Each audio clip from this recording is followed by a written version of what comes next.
Right now, most houses in America, well, they're pointed the wrong way. And the people living in them, they have no idea that it's even wrong. The direction your house faces quietly controls 4 things that you feel every day. How hard your air conditioner works, the quality of light in every room, whether you can use a kitchen or a patio at 4 on a July afternoon, and how much you hand the power company every month. Here's how it went sideways. The builder turned your house to face the street and fit the lot. Curb appeal and the property line was the whole calculation. And the sun does not care about your street. It did not check with your developer first. Get the orientation wrong and it runs you $500 to $2,000 a year in heating and cooling forever. Plus rooms that go unusable at the worst hours. And it's all decided the day they frame the house. Once the walls are up, there's no cheap way to spin it around and fix it. Now, I've built homes and renovated homes for 15 years. So today, how the sun really moves, what each wall of your house is getting, and the 5 orientation mistakes in almost every American home. How the old timers nailed it a century ago, and what to do about it right now. Let's dive into it. Section 1. How the sun actually moves. First, the sun, most people figure they know this one, comes up in the east and it goes down in the west. Done. That's about 40% of the story. And the other 60 is where your money is hiding. Quick note for the southern hemisphere. So Australia, South America, parts of Africa, everything here is flipped for you. Your sun is facing the north wall. Same physics, just mirrored. Every time I say south, you hear north. Northern hemisphere, the key word here is season. In summer, the sun rises in the northeast, climbs nearly straight overhead by noon, and sets in the northwest. A long, high, punishing arc. In winter, it drops south, rises in the southeast, skims low across the southern sky all day, and sets in the southwest. Short low, always in the south. So here's the single most useful fact in this video. Your south wall gets sun all year. Your north wall probably gets none. Ever. Your east wall catches the morning and your west wall catches the afternoon. Everything else comes straight out of those 4 sentences.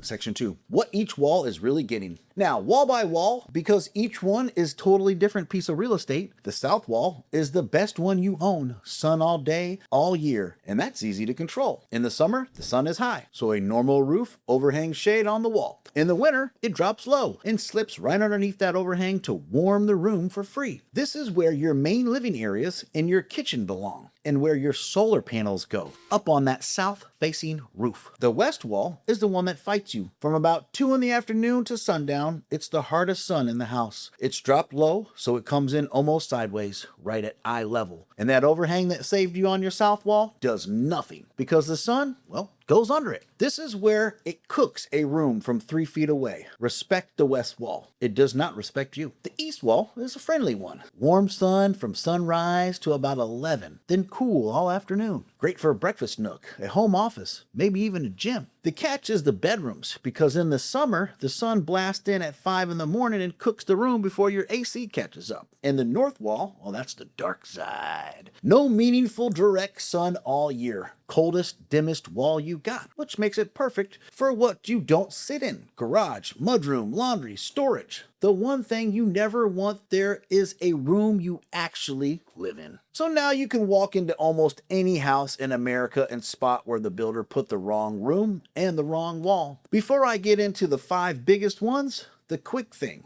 Every call like this, the stuff you lock in before the walls close, I put a free renovation playbook, a room-by-room checklist you can just hand your builder so the right decisions land on your plans. Scan the QR code on the screen or just click the link in the description. It's free and the only time I'll ever bring it up. Until the next video, let's get back to it. Section 3, the 5 orientation mistakes in most American homes. Mistake number 1, the kitchen facing west, the most common one, and it's brutal. You use your kitchen hardest in the late afternoon cooking dinner, and that's exactly the window the west sun is firing through, right at your face. Oven on, burners going, sweat just a beating. Sun dumping more heat into that same room than you can imagine. Your AC's fighting the weather, and you're fighting a pot roast at the same time. Mistake number 2, the primary bedroom facing the east in a warm climate. East sounds lovely. Gentle morning sun until the middle of July, when the sun clears the horizon at 5 in the morning and fires that room up. You're awake, and the room's heating up before your alarm was even going off. Pleasant in Minnesota. A 5 a.m. wake-up call?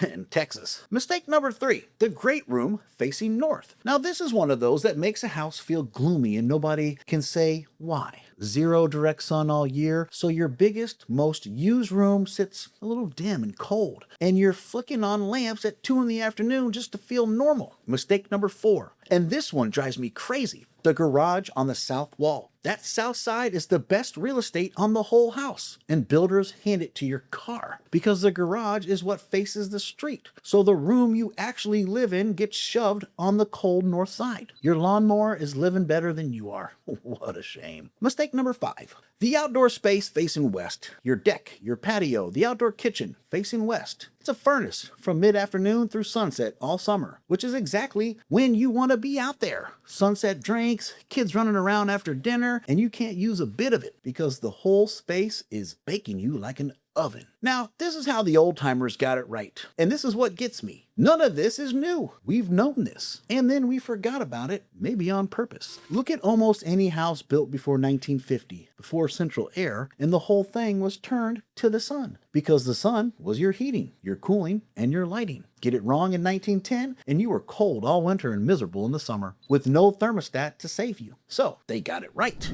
Often before the road was out front or even paved. The kitchen went on the north or east side so the cooking heat stayed out of the hottest part of the house. Sleeping porches went on the east for cool summer nights. The front porch went on the sunny side on purpose, shading the high summer sun and letting the low winter sun underneath. Chimneys ran up the north side so the masonry held heat inside, and the pantry and the root cellar sat on the cold north side to keep the food without a refrigerator. Then we got cheap air conditioning and quit paying attention. The cost of getting it wrong, well, it's still there. You just pay for it now on your energy bill, where nobody connects it back to which way the house is turned. Now what should you do about it? 3 situations. 1, you're building or buying land. Best seat the house, total control, and it costs nothing to get it right. Bring a compass. An app on your phone is fine. You don't need a crazy calculation. Just put your main living area, your kitchen, on the south side, with a roof overhang to shade the summer sun, and push the garage and utility rooms north. And hire an architect who understands passive solar design instead of just chasing the prettiest view on the street. 2, you're buying an existing house. You can't spin it around, but you can let it affect what you pay. Check that compass and the 4 rooms that matter. The kitchen, the primary bathroom, the main living area, and the backyard. If the kitchen or patio faces hard west or the living room faces north, well, that's a permanent flaw. Factor it into your price because almost nobody else bidding will probably even look at that. 3, you already own a wrong facing house. You're not doomed, but you have to understand one rule. Stop the sun on the outside of the glass before it gets in. Interior blinds cut out the glare. The heat is already inside behind them. So everything real happens outside. Exterior solar screens on your west windows are the cheapest fix. They can run anywhere from $150 to $400. Awnings, pergolas, they do the same thing on a patio. And my favorite, plant trees on the west side. They leaf out and shade you all summer. Then they drop their leaves and let the winter sun through. Same trick as the old porch, just growing in your yard.